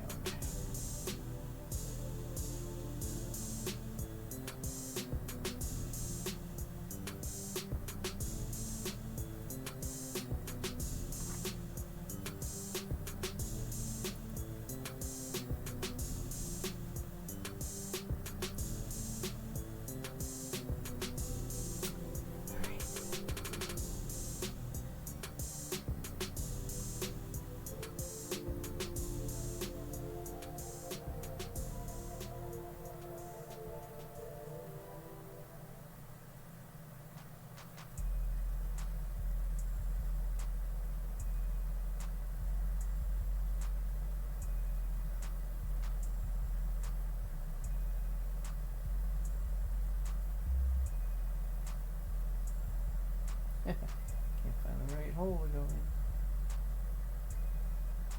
It is fighting my needle.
I keep unthreading my needle.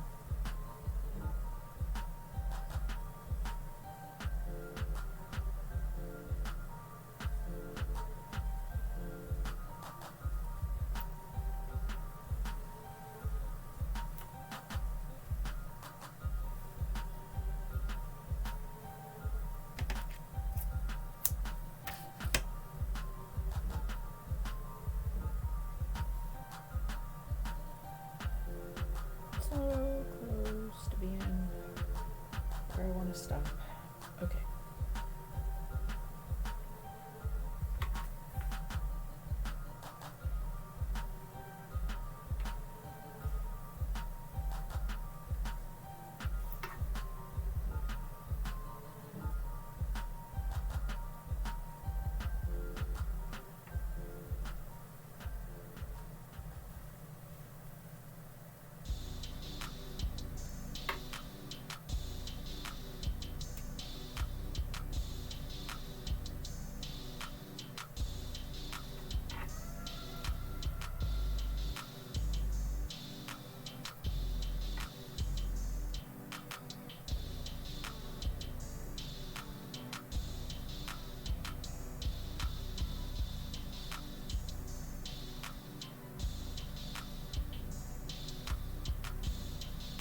I should have mod, and I should have them count how many times I thread my needle, and before we do that, I should have a guessing game. Everybody put your guess in.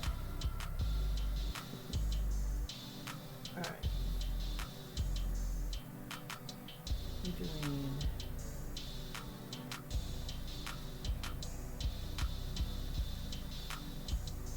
what?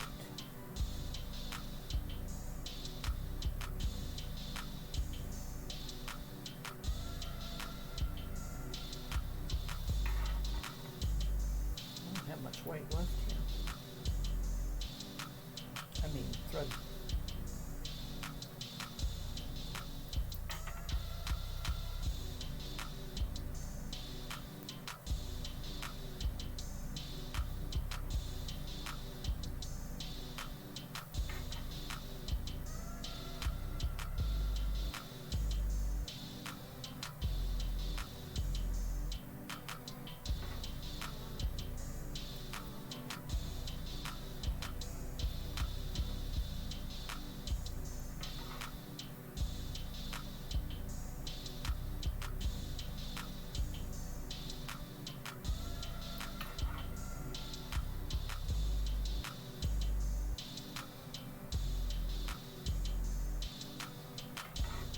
Craftlit. I just remembered the name of the podcast. Craftlit. Oh, that's exciting. I thought I remembered that.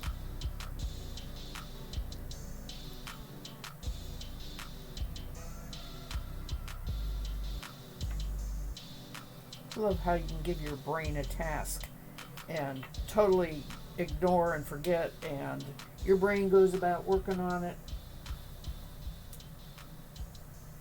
and then pops you up an answer.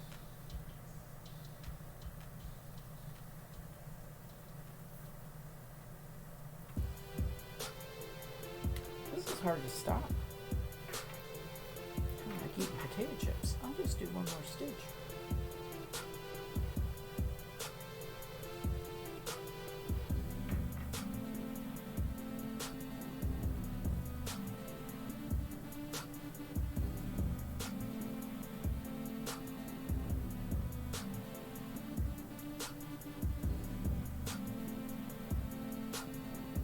Run out of thread those, so that will make me stop.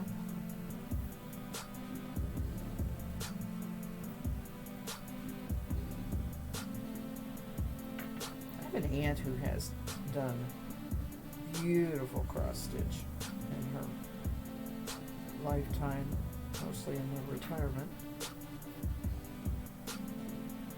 She gave that up. She went into She got a sewing machine and decided to do some sewing instead.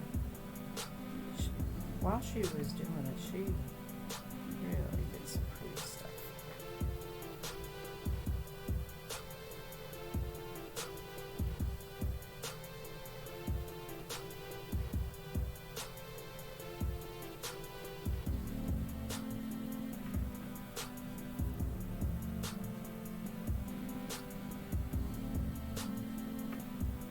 I am quite fond of the embroidery where the pattern is on there and you just cover the pattern.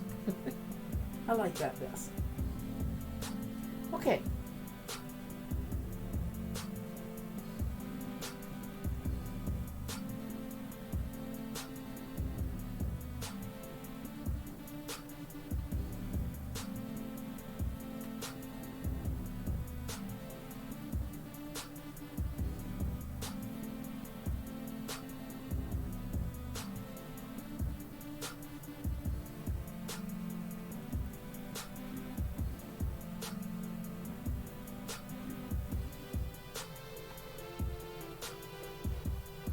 Until I run out of thread. It's too short.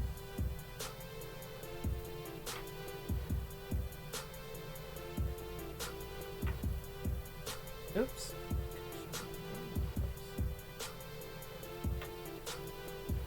Yeah, I could backtrack.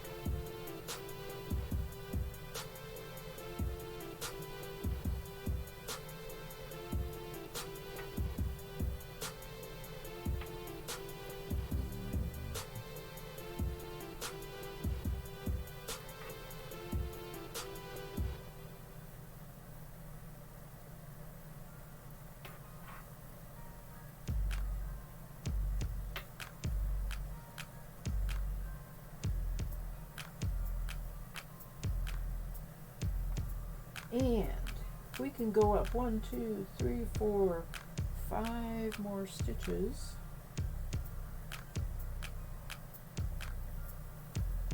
That would be great. With this thread. Perfect stopping place.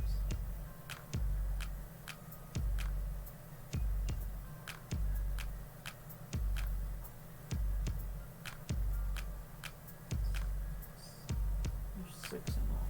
Okay.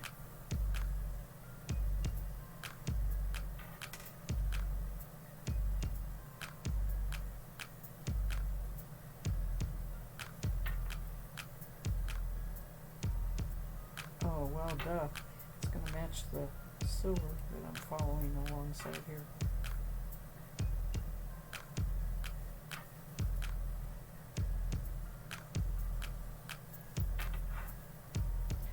Looky there. I actually got kind of a thing of colors going there. Looks like absolutely nothing yet, but that's alright. I like the way the colors look next to each other, so that's a good start.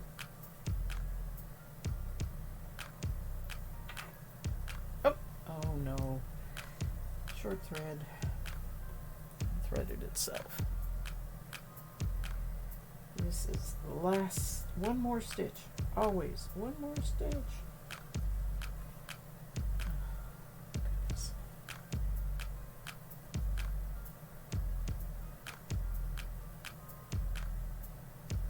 Yep, I have to cut it.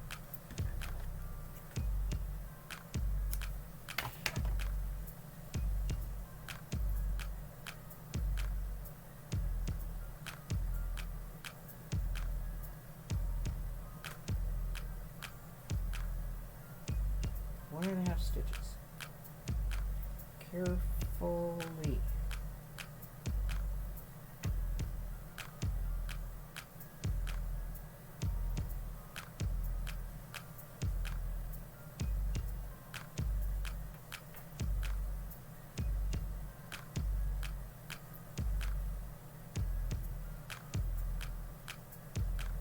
Yay.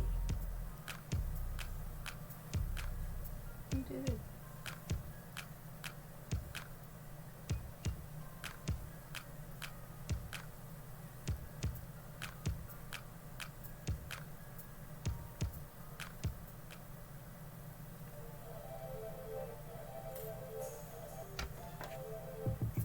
Hi, Carolyn's mom.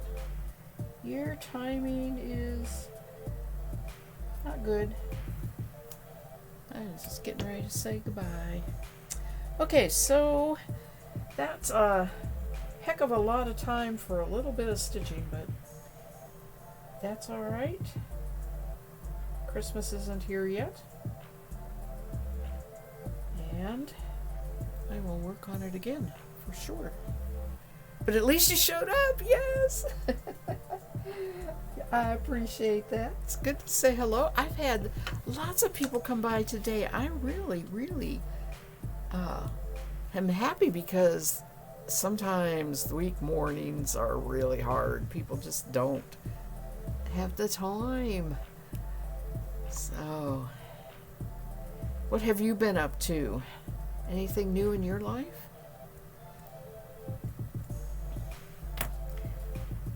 I am going to put this away and show you what I've been working on fiber-wise before I go.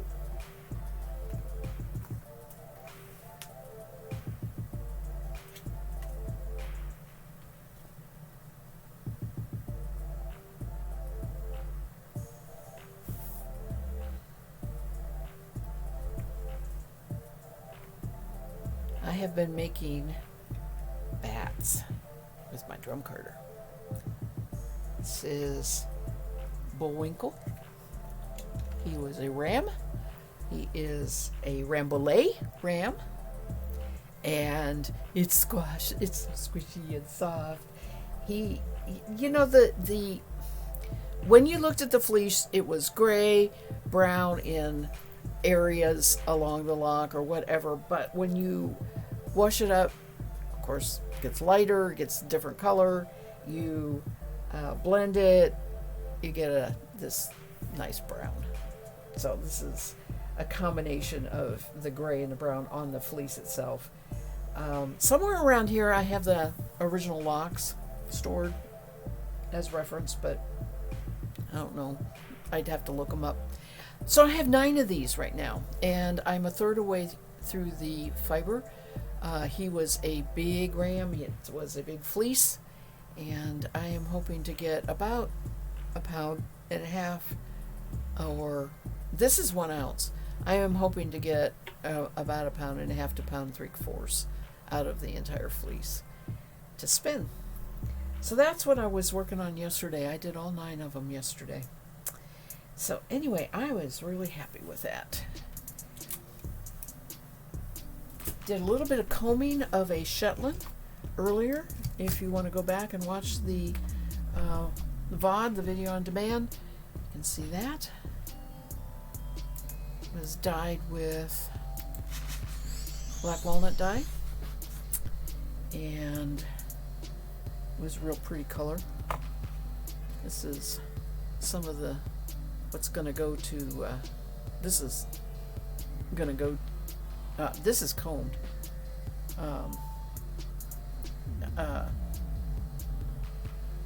Going to go to be spun as comb locks, and then I have other parts that weren't intact enough that I'm going to drum card. So it's been a busy stream, very, very busy. I am thinking about streaming tomorrow night. No guarantees, no promises. It depends on how it goes. We're traveling on Thursday and Friday, so there are things to be done for that. But in the meantime, everybody have a great week. Thank you, everybody, for coming by. I appreciate seeing all of you. Those of you who are off doing your own crafting and just hanging out with me, I really appreciate it. Lurkers are always welcome. Chatters are welcome. Everybody's welcome. I'm always glad to see you. I hate talking to myself. Everybody have a great day. Have a great week. I will see you whenever. Bye.